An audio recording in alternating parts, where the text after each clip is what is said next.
The Dreamworld. The wave between us.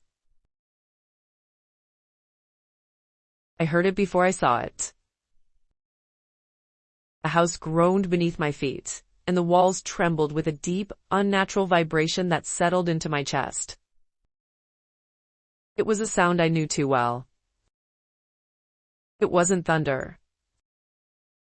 It wasn't an earthquake. It was the tsunami. I'd been here before. Not in real life, but in my dreams. The same feeling. The same warning. The same certainty that something enormous was coming to erase everything in its path. This time, though, I wasn't alone. My son was with me. He was smaller than usual, as if he were only 1 year old, new to walking. Yet somehow, speaking with the understanding of someone much older, the moment I realized he was there, nothing else mattered. I didn't think about the neighbors. I didn't wonder if anyone else needed help. Survival narrowed my world down to one mission: save my son. I grabbed him and rushed to the nearest closet, shutting the door behind us. Darkness wrapped around us as the roar outside grew louder. I could hear the massive wave racing toward the house.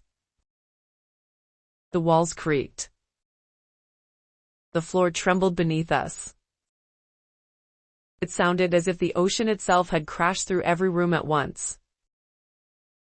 I held him as tightly as I could, turning toward the wall and covering his body with mine, waiting for the impossible force outside to finish what it came to do. Then, I heard water.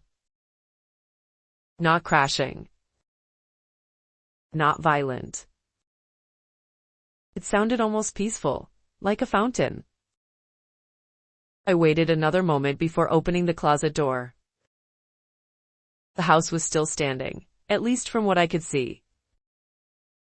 Carefully, I stepped outside and searched for my sister.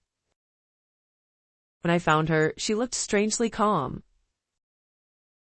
"What happened?" I asked. "Where's all the water?" I expected to see rooms flooded to the ceiling, furniture floating, and everything destroyed. Instead, the floors were dry. She looked at me as if I'd missed something obvious. "It already passed," she said. I stood there confused, unable to understand how something so powerful could disappear without leaving the ocean behind. Before I could ask another question, the ground began shaking again. The sound returned.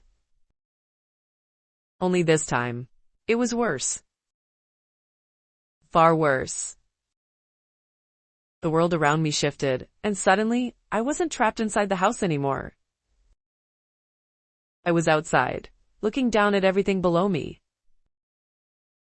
A wall of water towered over everything, so massive, it swallowed the sky. It looked alive, angry, and unstoppable. Fear gripped me. Then, all of a sudden, I could fly. Without thinking, I lifted into the air. Something rested in my arms. I couldn't tell what it was. Maybe a baby. Maybe someone I was trying to protect. But it wasn't my son. My heart raced. Where was he? Every thought in my mind piled over the next until I couldn't think of anything else. I climbed higher until I reached the very top of the monstrous wave. From there, the world looked broken. Buildings were gone. Roads had vanished beneath churning water. Trees snapped like twigs. People I recognized fought desperately against the current before disappearing beneath the surface.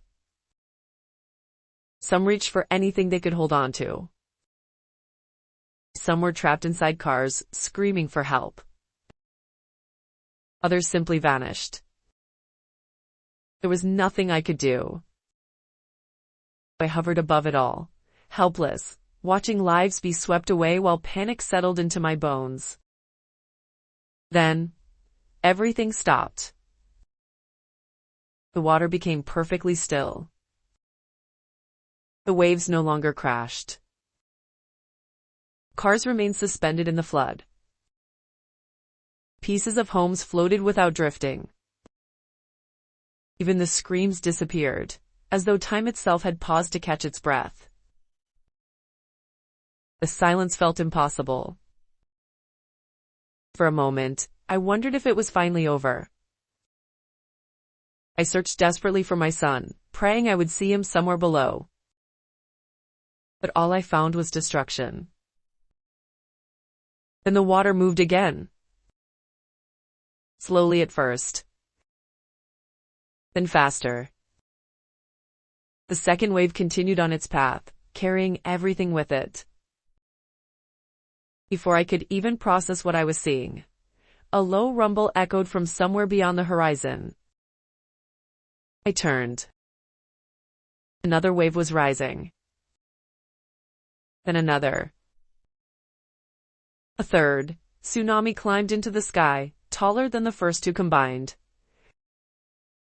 It stretched so high that it swallowed the last bit of light above me. It didn't rush toward me. It simply grew larger and larger, as if reminding me that surviving one storm never guarantees there won't be another. I stared at it, frozen. Not because it was bigger, but because I realized the waves never truly stopped coming. They only passed long enough for you to believe they were over. The screams returned. The ocean roared louder than ever before. The third wave surged forward, swallowing everything in its path. And just before it reached me, I woke up.